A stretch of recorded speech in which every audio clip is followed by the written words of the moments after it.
Hey YouTube, it's Dunsey. I'm here again to show you how to speed up the latest version of uTorrent.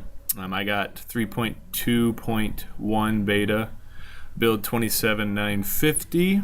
You can download this. This is one of the fastest versions of YouTube in the link below. The reason I'm making this video is because I've had requests to update my previous video with the new, because there's new options that are available and we need to learn how to use them.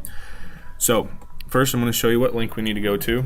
This is the link you need to go to. It will be in the description below. Go ahead and go to it. You're going to have to wait. An ad's going to pop up over in the right hand corner. Just wait 5 seconds. Click skip. We're going to download here the latest version. Let's click the download and it will pop up. Click save. I already have it, so I'm not going to. So now, after you save it, install it. You know how to do that. It's pretty quick. So we'll open it up, run it. Options. You're going to go to preferences. And we're going to start off with connections. Now, I did this in my old video, but the new one, I changed it a little bit. You need to have enabled these two, and then add to firewall exceptions. The reason you want to do that is because if you open uTorrent, like if you're on a laptop and you open up uTorrent on another internet and you want to download something, this will allow your port, your incoming port, to go through their router without it being blocked, unless they specifically have blocked that port. And if they have, you just can click random port and open up a new one. So basically what we want to do now is have a listening port for uTorrent that is above 30,000, because a lot of the lower ports are blocked, and or they could be blocked by your internet service provider, and you want to be able to download stuff. So go 30,000 up to 65,000. Anything in between there is good. If it doesn't work, just round it up one number and keep going up a number until you find one that works. So now that we have that done, go to bandwidth, and so for the global max up rate, or your upload rate, you want to have it set at 0, because above all, the only way you can download stuff is if you upload stuff, because if nobody uploads anything, nobody's downloading anything. So I don't understand why people limit how much they will upload or share. I think we should share a ton. Sharing is caring, which is lame, but sharing is the only way you're going to be able to download other products. So now your download rate, have it set at unlimited too. Why do you want to limit your download rate? People don't limit their upload rate, don't limit your download rate. Now the new version, this is what is not in my other video, is we got global rate limit options. Basically, what this one is when you open up or ask for a packet, there's an overhead, which is like 8 kilobytes, and that's information. And sometimes the overhead it goes up when you limit it. You only limit to 8, so you know that the most per packet, information per packet, you can get, because you're only going to have 8 of that is going to be transport overhead. I'm not going to explain any more of it because it's kind of pointless, but go ahead and limit that so you get the most data per packet. Don't apply a limit to UTP connections. I have found that it does a really good job at managing connections. Allow them to open up. And I guess if you want to transfer when your system's idle, but most people use their computer when they're downloading, so don't do that either. That's just crazy. So number of connections, this is where that comes into the nitty gritty of it. A lot of people want to put thousands and thousands of connections. That many connections is ridiculous.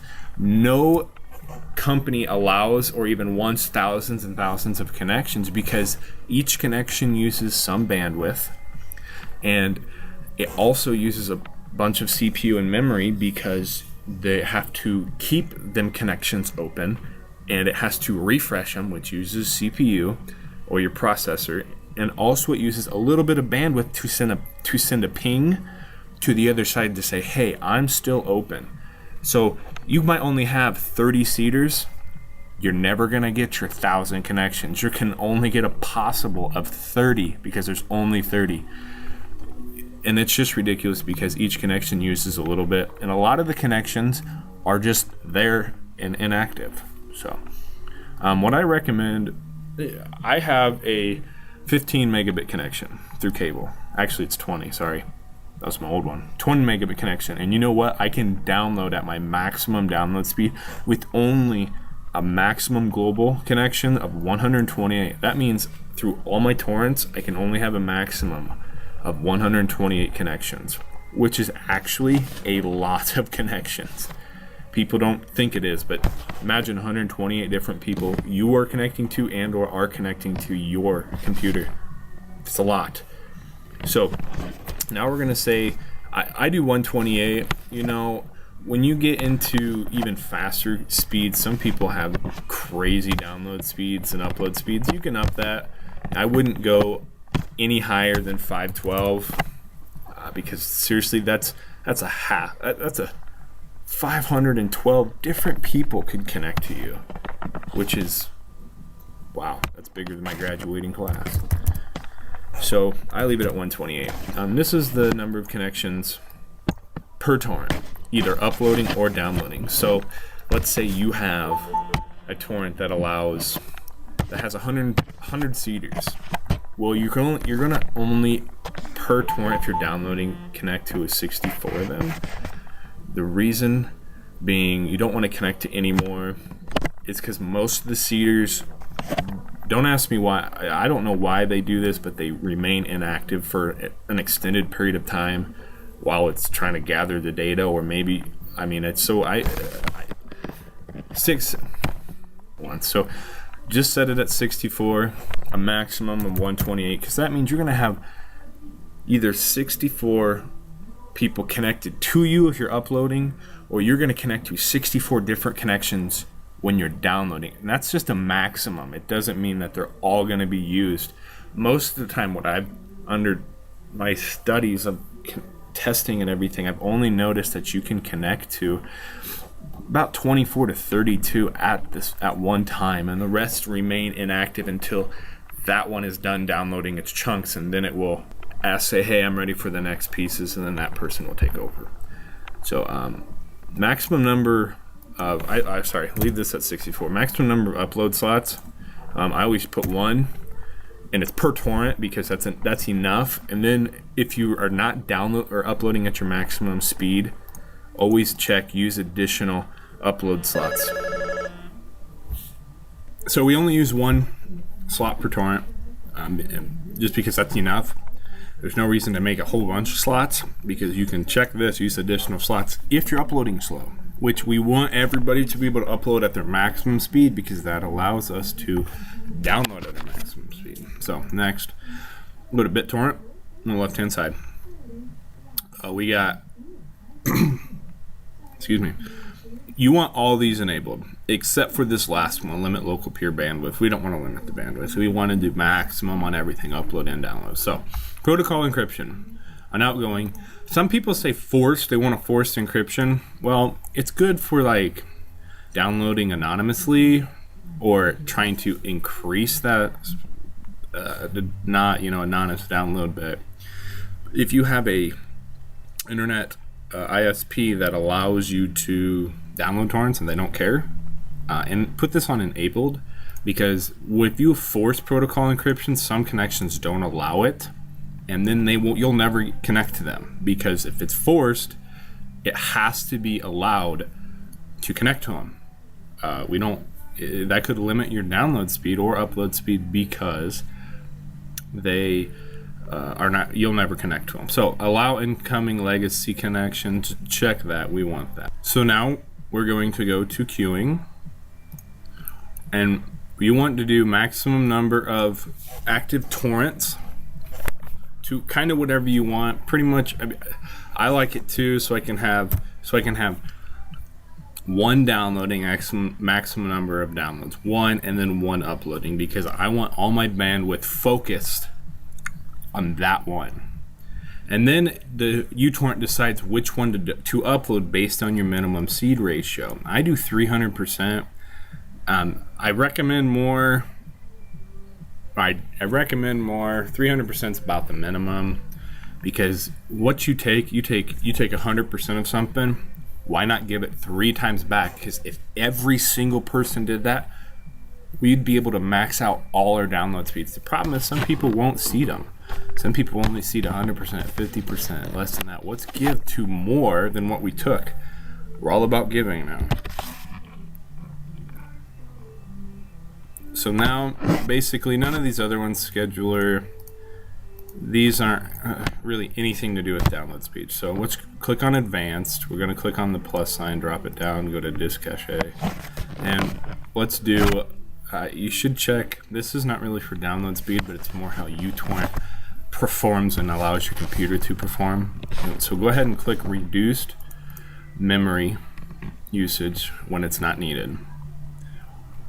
And what that it does is that when your computer, let's say your download speed slows down or your upload speed slows down because you're almost done or you have stopped downloading it, uTorrent will reduce its cache usage, which is how much information it's stored in your RAM.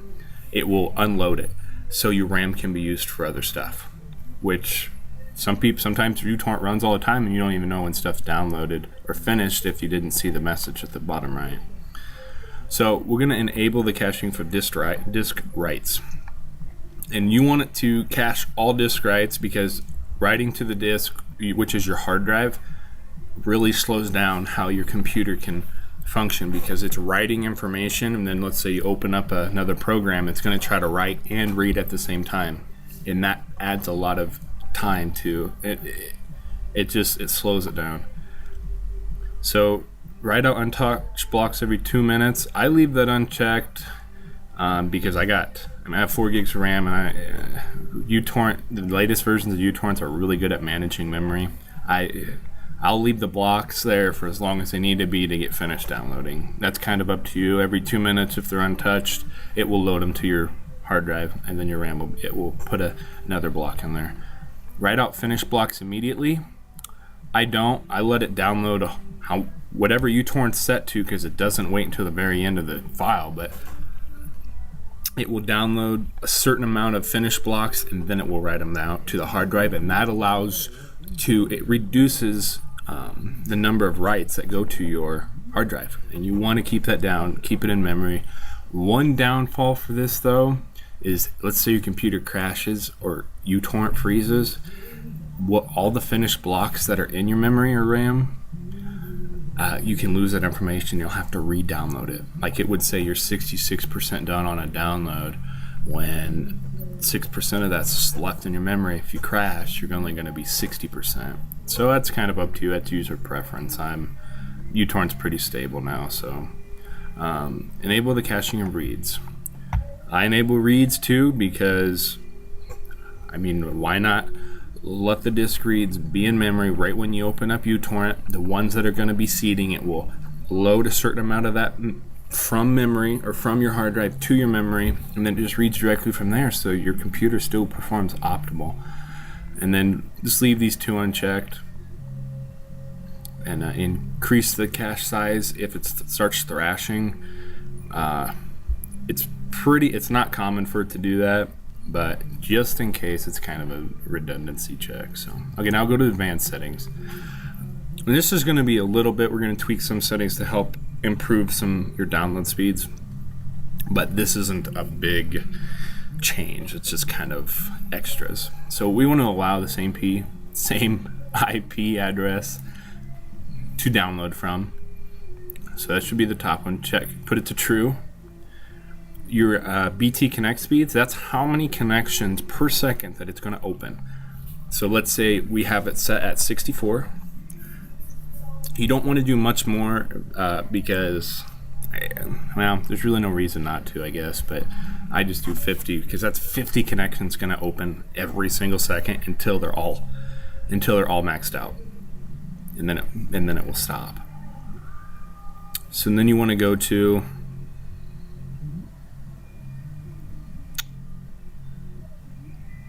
the GUI update rate, and this is its default is 1,000. Basically, that means the face, this screen right here of uTorrent updates every second because it's 1,000 milliseconds, so every second. There's really no point in having it update every second. That just uses CPU usage. It's very minimal, but it doesn't need to update that fast. So I changed mine to 2 seconds. That helps improve the performance of uTorrent on your PC. So the next one I want to go to is the beer disconnect. I'm thirsty, okay, and I want something to drink, so that's the beer.disconnect_inactive interval. Default is, I think it's okay, that's 5 minutes, so 300 seconds. That means if you're connected to somebody and you're maintaining that connection using your precious bandwidth that you want to download stuff with, it's going to maintain a connection that is not active, transferring anything to or from your computer for 5 minutes. To me, that seems like a long time. So I did 2 minutes. You don't want to go much lower than 2 minutes because the connections become unstable. Because you'll be disconnecting and connecting a lot more often, and that can cause problems too. But 2 minutes seemed to work out perfect for me. And your RSS update interval. The default I think is 15. Yeah. So 15. That's in seconds. I don't use an RSS feed at all. I have none. So why do I need to waste my bandwidth updating nothing? Because it's going to refresh, use some bandwidth, make a connection, and then close the connection because it didn't find anything. So I did 30 seconds. This is not a huge impact. It's over an extended period of time it would make a difference, but I mean you could even do 60 seconds. So every minute your RSS feed updates. So now that's it. Okay. Now you need to, in any downloads that you have that you're downloading, you need to stop them. Click stop the torrent from downloading, all of them. Then you need to close down uTorrent, shut it down, and then open it back up. And then go ahead and click on all the ones you want to start downloading in, and all your settings will be applied to them. And this is not instant. It will take time for your speeds to reflect this. It's not, because it all depends on how many people are uploading the program, video, whatever, to determine your download speed. And uTorrent does a pretty good job at detecting the person that has the best speed for you, but sometimes it just takes time. So just be patient. It might take upwards of 5 minutes. So thank you for watching this video. I hope I made a difference in your uTorrent experience and increased your downloads and upload speeds, because above all, if you don't upload stuff, if everybody didn't, nobody would be able to download. So comment on my video, questions, concerns, just comment just to say hey, I'll reply. And go ahead and like the video and subscribe to my channel, because I will be making more, and I'm continuously testing uTorrent and trying to figure out which and what is the best possible settings. Thank you.